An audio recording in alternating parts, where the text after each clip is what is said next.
Okay, in this video, we're going to go over how to create a PDF so that you can have that as part of your course.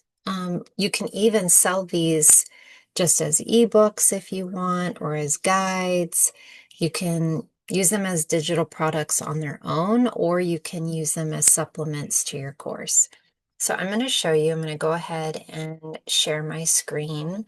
So let me just do that real quick. And what we're going to do is go into Canva. And I'm going to show you, actually, this is the background for Teachable first. So when you're creating your course and you've got your outline in Teachable, you can just go ahead and start loading, all of the different, like your topic, what it is, and then you can go ahead and start loading each of the different days or modules, whatever you want to call them, lessons. And so what I've done here, this is just going to show you really quickly. This is a mini course that I've created called Made for More. And with this course, I have 3 days of different videos, and there is a workbook. And in the workbook, there are journal prompts. And so each day, the person will watch the video and then they will go in and journal. And the whole point to this course is for the person to have a breakthrough around in what areas they feel like they're made for more. So what I'm going to do is create a workbook or like a PDF. And so to do that, what I'm going to use is Canva. I really love Canva, and it just makes things easier. You can get a free version of Canva. Um, and if you do that, you're limited to the types of copy and things that you can use, like the different graphics and things. There is a lot coming out on the internet about graphics and stuff. And so just be aware that, especially like for people, if you're going to be publishing things, to be really careful about using other people's like elements in Canva and their photographs and that sort of thing. My understanding with Canva is that as long as you are layering the graphics with different words and things like that, and you're not just using, like, let's say someone's photograph as the cover, right? Just their photograph. If you do that, then they're most likely, some of these platforms, like Amazon is doing this to people, they are coming back to the person and saying, we have to close your account for now until you've removed that copyrighted image. Okay, so just be aware now, for a lot of these types of things, they end up being a warning and then they shut it down. And then if you're able to go into your product and figure out which element is the thing that is setting that off, and then you can create it yourself in some way. I've seen people do some creative things, like they'll photograph, an image. So like, let's say the background to this workbook that I've created, I have used an element in Canva that's like a beachy scene behind these words. And if I were going to publish this as a book on Amazon, I would most likely take a photograph of a beach myself, and I would load that as the background image, because I wouldn't want there to be any questions about like whether this image is mine or not, you know? So you have to really think about the platform that you're going to be putting this on. If it's something like Teachable, I don't think that there are Teachable police out there that are looking at people's elements so much. There might be, they may be looking at people because of copyright issues these days. But I haven't had any issues with putting together workbooks and then having, these different elements laid upon each other. I think you just have to be really careful and read read up in Canva about the terms, to these things. If the person that owns this image in the background is selling the image, say online, then sometimes that can trigger things, right? So you just have to be careful with the copyright. That's going to be kind of my disclaimer for this video, just so that that there are rules around copyright, and we do want to honor those. So Canva, I really love Canva. It's so easy to use. The tools on the left-hand side, basically, you just get to pick what you need. And so like for wording, if you're using text, you would just hit text, add a text box, and then you can increase that. There's elements here to increase the text if you want. You can bold the text if you want. You can change the text color to be blue or green or red or whatever you want. You can come into the different types of text. Even there's like already presets in here so that you can choose one if you like any of those. You can choose the different fonts here. There's hundreds of them to choose from. I have some of my favorites. So you can pick, from all of these different things and really play around with this.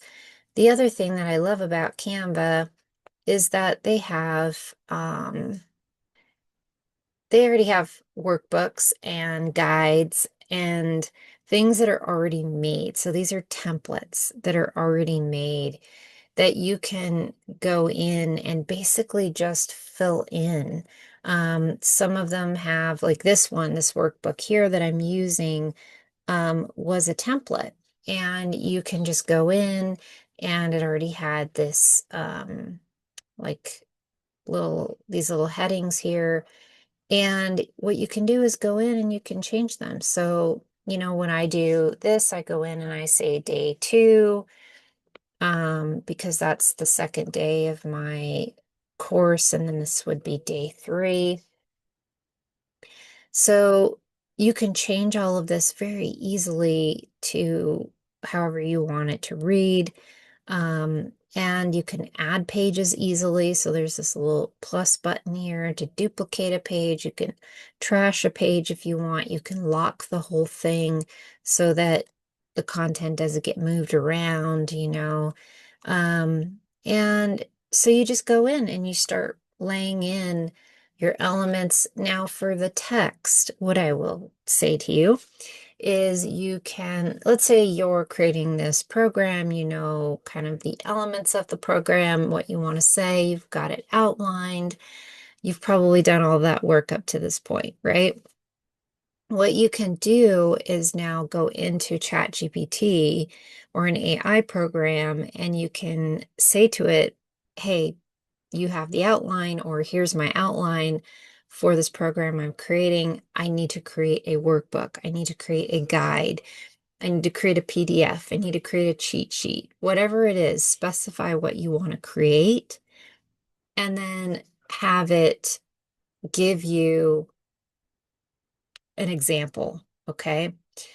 I say example because the writing of ChatGPT is still very recognizable. Okay. And I want this course or product, digital product, whatever you're creating, to really come from you.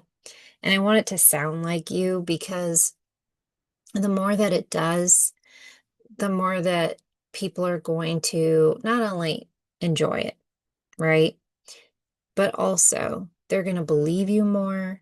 Um, and it's not going to be a put off or turn off if they start reading it and it sounds like ChatGPT. A lot of people like me who are writers, or creators, I recognize ChatGPT right away and I call it out. If I have clients that are creating courses or writing books or writing content for their social media. And when I do a little audit, to their social media, I can tell right away if it's ChatGPT. There's just this tone, that it has. ChatGPT is all trained and programmed, and there are a lot of programs in it, which I'm not going to get into in this module right now. But just be aware that it's recognizable and it is a put off to a lot of people, okay? Because this is the thing, right? If someone's going to buy your course, do they want to buy a course that's written by ChatGPT? Or do they want to buy a course that comes from you? If it were me, my opinion, I want to buy a course that was created by an actual human being who's been through the experience. As much as I love ChatGPT for helping me with everyday issues and little problems and things like that, that's great. It will give you what it pulls from the internet. So it's basically taking information that's already out there, which in my opinion is old. It's old information. The whole point to us creating and being creators is to reiterate, to innovate, to create upon what has been created. Okay.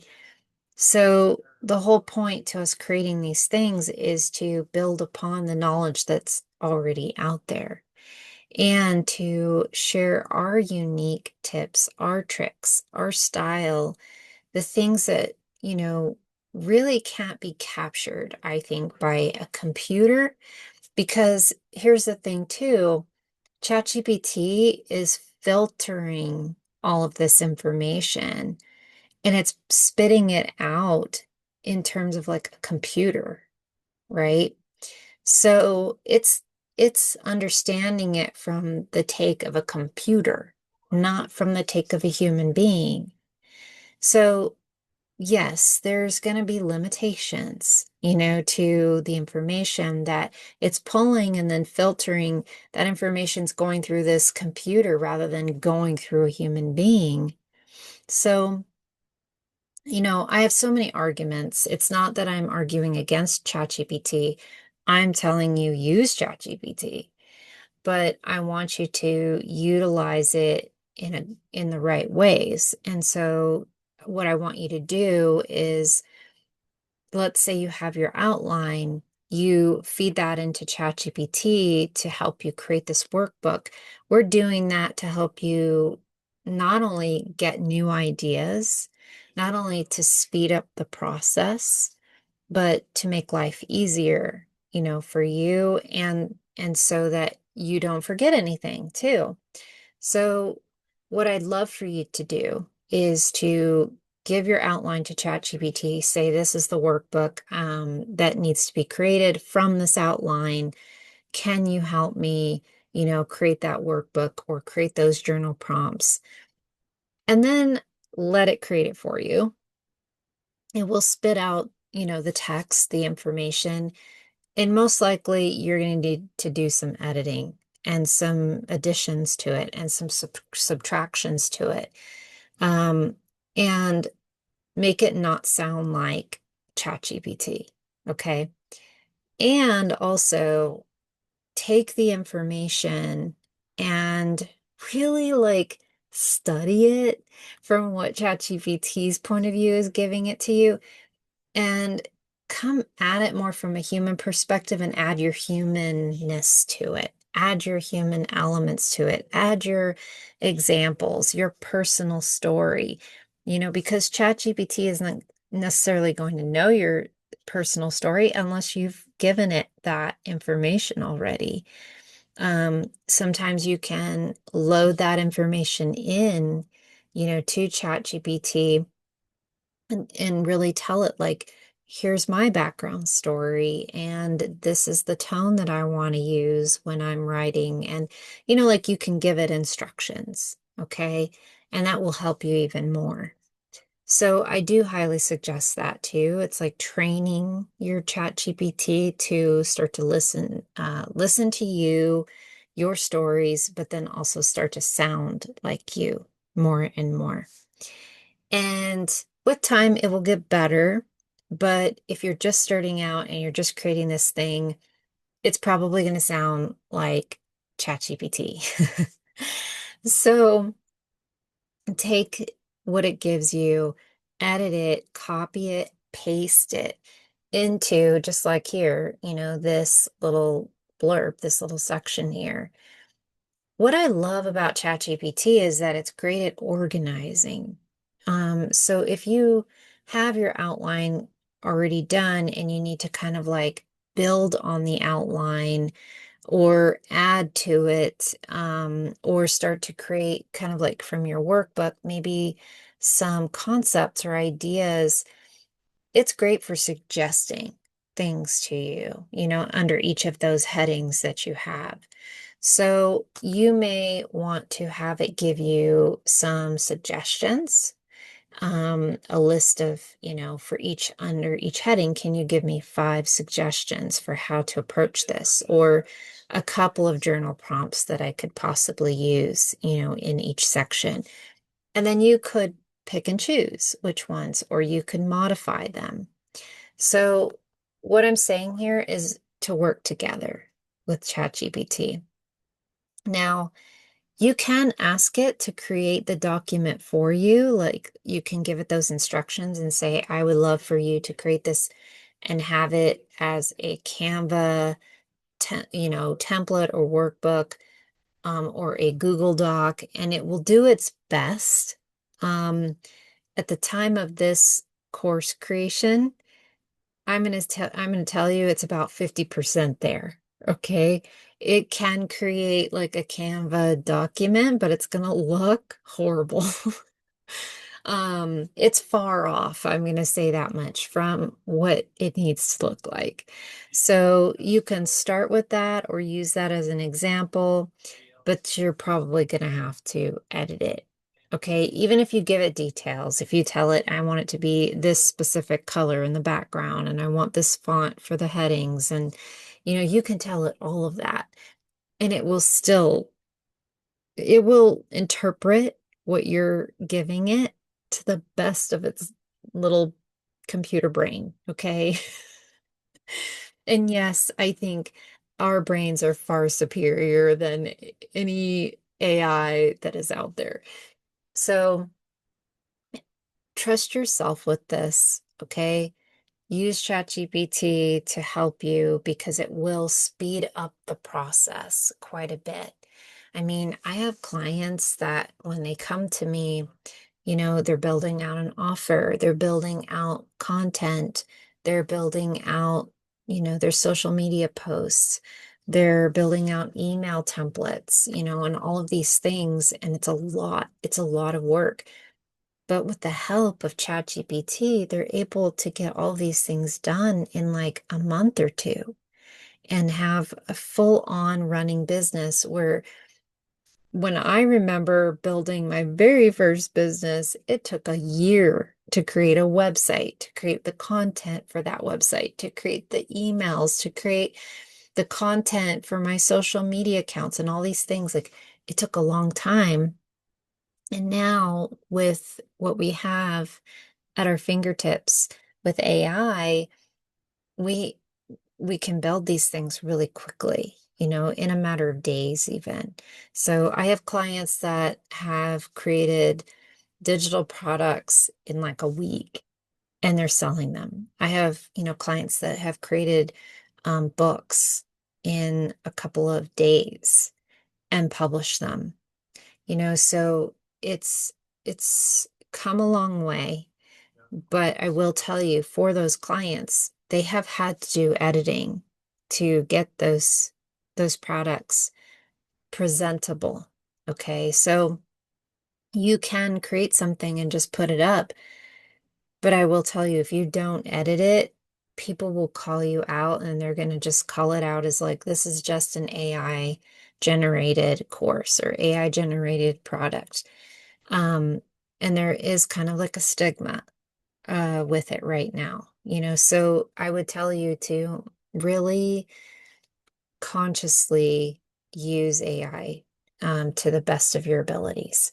So, giving you all of that information, what you want to do once you have a workbook or your cheat sheet or whatever it is created, all you're going to have to do is go to File and go to Download.